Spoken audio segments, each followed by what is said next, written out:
दोस्तों रिसेंट के टाइम में देखा है कि मार्केट बहुत ज्यादा वोलेटाइल है। मार्केट काफी ज्यादा नीचे भी गई, जिसकी वजह से बहुत से लोगों ने पैनिक भी किया। तो नॉर्मली बोला जाता है कि जब भी आप लॉन्ग टर्म इन्वेस्टर होते हैं, आप लॉन्ग टर्म के लिए इन्वेस्टमेंट करते हैं, तो आपको पेशेंस रखना होता है। और जब मार्केट ऊपर को जाती है, मेरे और आपके जैसे सब लोग बहुत अच्छे से पेशेंस रख भी लेते हैं। लेकिन हमारा पेशेंस खराब होता है जब मार्केट नीचे को जाती है। जब मार्केट वोलेटाइल होती है, जब मार्केट नीचे को जाती है, तो हम सब लोग पैनिक करना स्टार्ट कर देते हैं। लेकिन जो अच्छे वैल्यू इन्वेस्टर्स होते हैं, ऐसे टाइम के बीच में भी अपनी होल्डिंग्स को इंटैक्ट रखते हैं, वैल्यू स्टॉक्स को एक अच्छे प्राइस पे बाय करते हैं और लॉन्ग टर्म के लिए रखते हैं, ताकि वो एक अच्छी रिटर्न बना सके। ये तो थी सिर्फ एक आज की लर्निंग, लेकिन मैं आता हूं आज के मेन टॉपिक के ऊपर। कुछ स्टॉक्स के बारे में और उनके फंडामेंटल एनालिसिस करने का ट्राई करेंगे, ताकि आपको समझ में आए कि अगर आपको किसी भी स्टॉक के अंदर इन्वेस्टमेंट करना है, तो आपको उसका एनालिसिस कैसे करना चाहिए। और ऐसी वोलेटाइल मार्केट्स के बीच में हमने चूज किया एक ऐसे स्टॉक को जो पिछले कुछ सालों के अंदर बहुत ज्यादा एक्सट्रीमली वोलेटाइल रहा है और जिसको लेके आप सब लोग बहुत ज्यादा जानना भी चाहते हैं। तो मैं बात कर रहा हूं येस बैंक के बारे में। आज इस वीडियो में हम करेंगे येस बैंक का फंडामेंटल एनालिसिस। चलिए कम टाइम लेते हुए स्टार्ट करते हैं आज का वीडियो।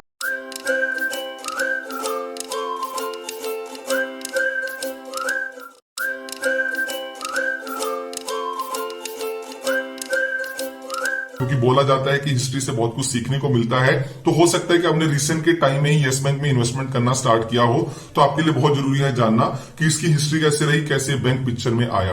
दोस्तों येस बैंक की कहानी 1999 से स्टार्ट होती है, जब तीन बहुत ही ज्यादा सक्सेसफुल बैंकर्स, जिनके नाम थे राणा कपूर, अशोक कपूर और हरकीरत सिंह, जो मिलकर एक नए बैंक को फ्लोट करते हैं, और जिस बैंक का नाम था येस बैंक। दोस्तों तीनों बैंकर्स ने मिलकर जो 1999 के अंदर एक एनबीएफसी को स्टार्ट किया था, उसको 2004 के अंदर एक बैंकिंग लाइसेंस मिल जाता है और उसको येस बैंक का नाम भी मिलता है। इसके बाद अगर हम 2005 की बात करते हैं, तो येस बैंक पहली बार स्टॉक मार्केट के ऊपर आता है अपने आईपीओ को लेके और स्टॉक मार्केट के ऊपर ट्रेड करना स्टार्ट करता है।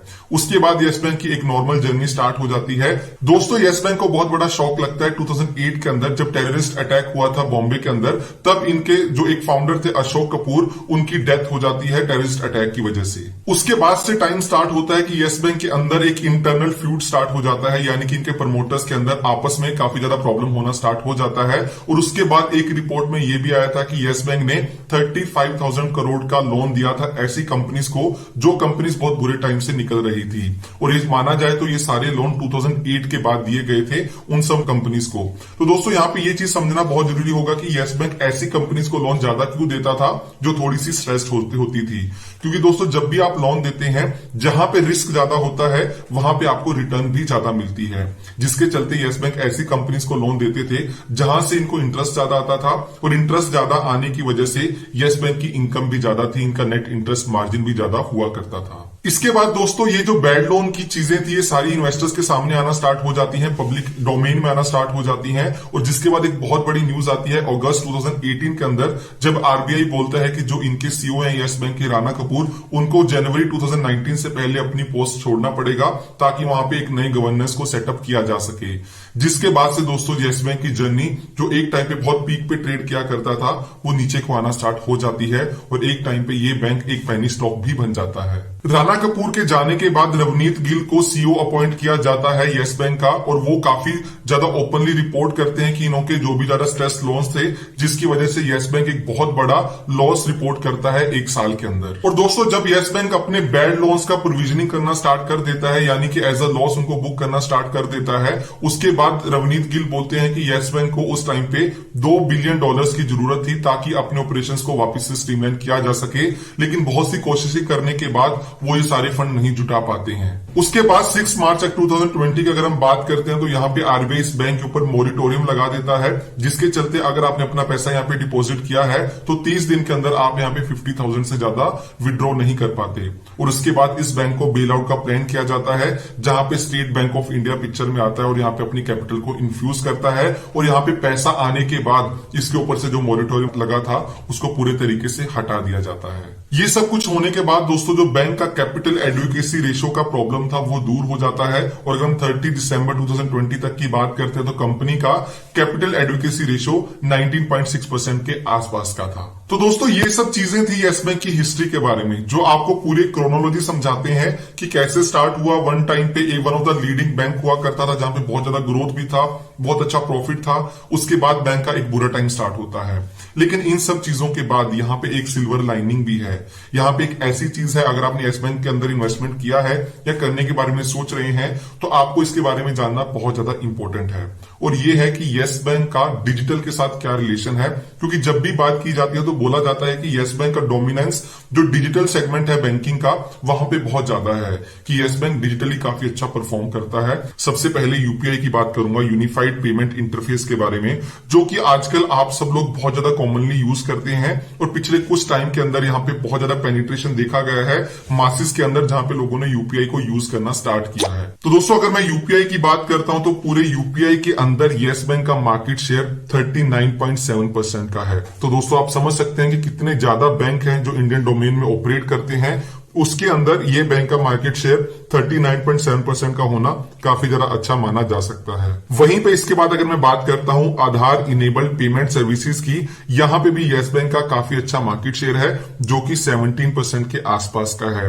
लेकिन अगर मैं बाकी चीजें देखता हूं तो वहां पे यस बैंक बहुत ज्यादा अच्छा परफॉर्मेंस नहीं करता है, जैसे कि बैंक डिपॉजिट्स हुआ, मोबाइल बैंकिंग हुआ, जहां पे यस बैंक को अभी भी काफी ज्यादा इंप्रूवमेंट की जरूरत है। तो दोस्तों ये सारा क्वालिटेटिव एनालिसिस करने के बाद, जहां पे मैंने आपको कुछ नंबर्स के बारे में बताया, अब मूव करते हैं फंडामेंटल एनालिसिस के सेकंड पार्ट में। और इस पार्ट में हम बात करने वाले हैं इस बैंक के नंबर्स के बारे में। यानी कि जब भी आप इन्वेस्टमेंट करते हैं तो दो चीजों को समझना आपके लिए बहुत ज्यादा जरूरी होता है। पहला, कंपनी के बिजनेस को, जहां पे जाके आपको देखना चाहिए कि कंपनी का ट्रैक रिकॉर्ड कैसा रहा, ये सब चीजों के बारे में। लेकिन अगर मैं सेकंड इंपॉर्टेंट एक एनालिसिस की बात करता हूं, तो वहां पे आते हैं फाइनेंशियल नंबर्स। तो अभी हम बात करने वाले हैं उन फाइनेंशियल नंबर्स की, जिसको देख के आप आइडिया लगा सकते हैं कि यस बैंक कैसा परफॉर्म करता है, अगर हम इसको इसके पीएस के साथ कंपेयर करें तो यहां पे दोस्तों आप देख सकते हैं कि मैंने HDFC bank, Kotak Mahindra bank, ICICI, SBI, axis, IndusInd bank और यस बैंक को लिया है, और यहाँ पे काफी सारे पैरामीटर्स को कंपेयर करने का ट्राई किया है। तो यहाँ पे सबसे पहले मैं बात करना चाहूंगा कैपिटल एडुकेसी रेशो की। तो यहाँ पे आप देख सकते हैं कि अगर आप कैपिटल एडुकेसी रेशो की बात करते हैं, तो यस बैंक का ये नंबर 19.6% का है, जो कि काफी ज्यादा हेल्दी नंबर माना जा सकता है। अगर मैं एचडीएफसी के केस में कैपिटल एडुकेसी रेशो देखूं, तो वो भी 19.1% का है।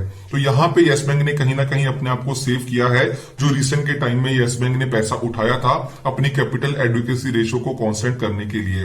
तो दोस्तों नॉर्मली माना जाता है कि किसी भी बैंक के लिए कैपिटल एडुकेसी रेशो एटलीस्ट 13% का होना चाहिए, जिसके कंपैरिजन में यस बैंक का रिसेंट के टाइम में कैपिटल एडुकेसी रेशो काफी ज्यादा इंप्रूव हुआ है। दोस्तों कैपिटल एडुकेसी रेशो की वजह से बहुत से बैंक्स के ऊपर मोरिटोरियम लगाया भी गया था। तो कैपिटल एडुकेसी के बारे में जब भी हम बैंकिंग सेक्टर की में बात करते हैं, तो इसके बारे में इतना इंपॉर्टेंट तरीके से क्यों बात किया जाता है। तो 2008 का फाइनेंशियल क्राइसिस आपको याद ही होगा, जिसके बाद कैपिटल एडुकेसी रेशो को पिक्चर में लाया गया था। तो कैपिटल एडुकेसी रेशो के अंदर रिस्क वेटेड एसेट्स को देखा जाता है, और नॉर्मली बैंक्स को बोला जाता है कि उनको कुछ अपने पैसों को एक ऐसी जगह पे रखना होता है जहां पे रिस्क काफी ज्यादा कम होता है, ताकि बैंक के अंदर अगर किसी भी टाइम पे कोई भी बुरी सिचुएशन आती है, ताकि इन सब चीजों का यूज करके जो डिपॉजिटर्स के पैसे हैं उनको सेफली लौटाया जा सके। तो ये सब चीजों को एक हेल्दी बैंकिंग इकोसिस्टम के लिए बनाया गया था, जिसके बाद ये बहुत ज्यादा इंपॉर्टेंट हो जाता है इंडिया के किसी भी बैंकिंग कंपनी के लिए। चलिए दोस्तों, इसके बाद अब मैं बात करूंगा नेट इंटरेस्ट मार्जिन के बारे में। नेट इंटरेस्ट मार्जिन की बात करते हैं तो यस बैंक का नेट इंटरेस्ट मार्जिन 3.4% के आसपास का है। वहीं पे अगर आप प्राइवेट सेक्टर में बाकी बैंक्स की बात करें, जैसे कि कोटक महिंद्रा बैंक, उनका नेट इंटरेस्ट मार्जिन 4.61% का है। एचडीएफसी का ये नंबर 4.1%, इंडसइंड बैंक 4.16% और एक्सिस बैंक का ये नंबर 3.58% के आसपास का है। तो यानी कि यस बैंक का नंबर ऑल्दो कम है अगर आप यहाँ पे टॉप प्लेयर्स के साथ डिस्कस करते हैं तो, लेकिन इतना ज्यादा भी कम नहीं है कि आप यहाँ पे बोलें कि कोई बहुत बड़ा प्रॉब्लम आपको देखने को मिलता है। चलिए अब इसके बाद बात करते हैं वो दो पैरामीटर्स के बारे में जो बहुत ज्यादा इंपॉर्टेंट है अगर आप बैंकिंग इंडस्ट्री में किसी भी बैंक का एनालिसिस करना चाहते हैं तो। और ये दो पैरामीटर्स हैं एनपीएस, यानी कि नॉन परफॉर्मिंग एसेट्स। तो यहाँ पे दो चीजों के अंदर इसको देखा जाता है, ग्रॉस एनपीए और नेट एनपीए। ग्रॉस एनपीए के अंदर से जब आप प्रोविजनिंग कर देते हैं, एक लॉस को बुक कर लेता है कोई भी बैंक, तो वहां पे नेट एनपीए बचता है। तो यहाँ पे आपको देखना पड़ेगा कि जब भी आप किसी भी बैंक का एनालिसिस करते हैं तो आपको देखना चाहिए कि बैंक का नॉन परफॉर्मिंग एसेट्स कैसे हैं। नॉन परफॉर्मिंग एसेट्स अब क्या होते हैं, मैं आपको बहुत ही ज्यादा सिंपल भाषा में समझाने का ट्राई करता हूं। अब मान लीजिए कि मैंने एक आदमी को 10,000 रुपए दिए कुछ टाइम के लिए, लेकिन उस आदमी ने मेरे पैसे को मेरे टाइम के अंदर वापस नहीं किया और बहुत सारा टाइम होता गया और उसके बाद भी पैसा मेरे पास वापस नहीं आया, जिसके बाद मेरा वो जो पैसा था 10,000 रुपए का, वो नॉन परफॉर्मिंग एसेट हो जाएगा, यानी को पैसा वापस नहीं आएगा और मैं एज अ कंपनी उस 10,000 रुपए को लॉस बुक करके अपनी प्रॉफिट एंड लॉस स्टेटमेंट के अंदर ले लूंगा। और दोस्तों किसी भी एक हेल्दी बैंकिंग इंस्टीट्यूशन के लिए बहुत ज्यादा इंपॉर्टेंट है कि उनके एनपीएस काफी ज्यादा कम होने चाहिए, क्योंकि बैंक का बिजनेस क्या होता है कि वो एक जगह से पैसा लेता है इन फॉर्म ऑफ डिपॉजिट्स और उसको एज अ लोन आगे देता है। अगर सामने से उनको पैसा वापस नहीं आएगा, इनको अपने डिपॉजिटर्स का पैसा तो वापस करना ही करना है, जिसकी वजह से बैंक को लॉस होगा, जिसके चलते बैंक की अपनी रिस्क टीम्स होती हैं जो पूरा एनालिसिस करती हैं कि जिनको उनको पैसा दिया है क्या वो पैसा वापस आएगा या नहीं वापस आएगा, और रिस्क के बेस पे वो बैंक उनको इंटरेस्ट रेट भी चार्ज करते हैं। तो चलिए कम टाइम लेते हुए अब कंपेयर करते हैं कि यस बैंक का ग्रॉस और नेट एनपीए कितना है और इसको अगर बाकी बैंक्स के साथ कंपेयर करें तो ये बैंक कहां पे स्टैंड करता है। अगर मैं यहां पे नेट एनपीए और ग्रॉस एनपीए की बात करूं तो यस बैंक का ग्रॉस एनपीए बहुत ही ज्यादा है, जो कि 15.36% के आसपास का है। वहीं पे अगर आप बाकी बैंक्स को देखें, यानी कि प्राइवेट सेक्टर के मार्केट लीडर एचडीएफसी बैंक, उनका ग्रॉस एनपीए 1.08% का है। कोटक महिंद्रा बैंक का ये नंबर भी 2.55% का है। बाकी आईसीआईसीआई बैंक का ये नंबर 4.38% और वहीं पे इंडसइंड बैंक का ये नंबर 1.74%। यानी कि जो मेजर प्रॉब्लम यस बैंक के केस में देखी जाती है वो एनपीएस के केस में ही देखी जाती है, और वो आप अभी भी ग्रॉस एनपीए के अंदर देख सकते हैं। इसके बाद अगर हम बात करते हैं नेट एनपीए की, तो यस बैंक का नेट एनपीए 4.04% है, जो कि इस पूरी कैटेगरी में सबसे ज्यादा है जिनके साथ मैं कंपैरिजन कर रहा हूं, क्योंकि एचडीएफसी बैंक का ये नंबर 0.17% यानी कि ऑलमोस्ट नॉमिनल है। वहीं पे बाकी बैंक्स जैसे कि कोटक महिंद्रा बैंक 0.64%, वहीं पे एक्सिस बैंक 0.74%, इंडसइंड बैंक 0.22%। तो यानी कि अभी भी यस बैंक का नेट एनपीए काफी ज्यादा है as compare to other banks. अब दोस्तों हम यहाँ पे फंडामेंटल एनालिसिस कर रहे हैं, तो रिसेंट के सुप्रीम कोर्ट के ऑर्डर के बारे में भी बात करना बहुत ज्यादा जरूरी है, क्योंकि हम बैंकिंग के बारे में डिस्कशन कर रहे हैं। तो सुप्रीम कोर्ट ने बैंक्स को बोला था कि कुछ एक ऐसी कैटेगरीज हैं जहां पे उनको कुछ अपने लोन्स को एनपीएस के अंदर कंसीडर करने की जरूरत नहीं है। तो अगर आपको एप्पल टू एप्पल कंपेरिजन करना है तो आपको देखना चाहिए कि अगर हम सुप्रीम कोर्ट के ऑर्डर का इंपैक्ट निकाल दें तो ये बैंक का एनपीए कितना होगा। तो दोस्तों यहाँ पे आप देख सकते हैं कि अगर हम ग्रॉस एनपीए देखें यस बैंक का विदाउट सुप्रीम कोर्ट ऑर्डर, तो ये नंबर 20% के आसपास का होता है, जो कि विद सुप्रीम कोर्ट ऑर्डर 15.36% के आसपास का है। यानी कि ये नंबर बहुत ज्यादा बढ़ जाता है अगर यहाँ पे सुप्रीम कोर्ट का ऑर्डर नहीं होता है। तो वहीं पे अगर आप बाकी बैंक्स की बात करें तो जैसे कि एचडीएफसी बैंक, ये नंबर अभी भी 1.38% के आसपास ही है, और वहीं पे अगर आप आईसीआईसीआई बैंक की बात करें तो वो नंबर अभी भी 5.42%, और इंडसइंड बैंक की अगर आप बात करें तो ये नंबर अभी भी 2.93% के आसपास का है। तो यहाँ पे आपको एक चीज समझ में आती हो कि अगर यहाँ पे सुप्रीम कोर्ट का ऑर्डर हटता है और ये सब लोन्स को यस बैंक को अगर एज एनपीए कंसीडर करना पड़ता है, तो यस बैंक के एनपीएस के नंबर बहुत ज्यादा बढ़ जाते हैं, जो कि एक नेगेटिव इंपैक्ट हो सकता है यस बैंक के लिए। इसके बाद मैं बात करता हूं कासा रेशो की। कासा रेशो क्या होती है और ये बैंकिंग सेक्टर में इतनी इंपॉर्टेंट क्यों होती है। कासा रेशो होती है करंट अकाउंट सेविंग्स अकाउंट। ये आपको बताती है बैंक के बारे में कि बैंक के पास कितना पैसा करंट अकाउंट और सेविंग्स अकाउंट में आता है। अब आप ये सोच रहे होंगे कि बैंक के लिए करंट अकाउंट और सेविंग्स अकाउंट इतना जरूरी क्यों होता है, क्योंकि दोस्तों current account and savings account के ऊपर बैंक को सबसे कम कॉस्ट लगती है वो पैसा एक्वायर करने में, क्योंकि आप जो भी पैसा अपने करंट अकाउंट में डालते हैं, सेविंग्स अकाउंट में डालते हैं, तो आपको वहां पे सबसे कम इंटरेस्ट मिलता है। तो अगर आप बैंक के पर्सपेक्टिव से देखेंगे तो बैंक को वहां पे आपको सबसे कम इंटरेस्ट देना पड़ता है, तो बैंक को वो सबसे सस्ता पैसा मिलता है जो उनको करंट और सेविंग्स अकाउंट के अंदर मिलता है। अब चलिए देखते हैं कि बैंक का कासा रेशो कितना है, और नॉर्मली जिस बैंक का कासा रेशो ज्यादा होता है उसको एक अच्छा पॉइंट माना जाता है। बाकी सभी बैंक्स का कासा रेशो 40 से ऊपर का है। वहीं पे कोटक महिंद्रा बैंक ने यहाँ पे सभी प्लेयर्स को पीछे छोड़ा हुआ है, क्योंकि उनका कासा रेशो 57.1% के आसपास का है। तो यस बैंक की अगर आप बात करते हैं तो यस बैंक का कासा रेशो बहुत ज्यादा एनकरेजिंग नहीं है, क्योंकि इनका करंट कासा रेशो 26% के आसपास का है। अगर आप उसको बाकियों के साथ कंपेयर करते हैं तो बहुत ज्यादा अच्छा नंबर नहीं माना जा सकता।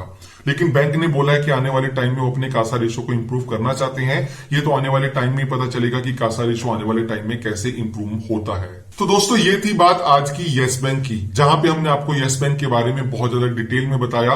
लेकिन मैं वीडियो के एंड में आपको बताना चाहूंगा कि जब भी आप अपना एनालिसिस करते हैं तो एक अच्छे तरीके से एनालिसिस कीजिए, कंपनी के बिजनेस को समझिए, कंपनी की मैनेजमेंट को समझिए और कंपनी के फाइनेंशियल नंबर्स को जरूर देख लीजिए। क्योंकि जब भी आप किसी भी सेक्टर की बात करते हैं तो वहां पे कुछ नंबर्स बहुत ज्यादा इंपॉर्टेंट हो जाते हैं और कुछ नंबर शायद रेलेवेंट नहीं होते।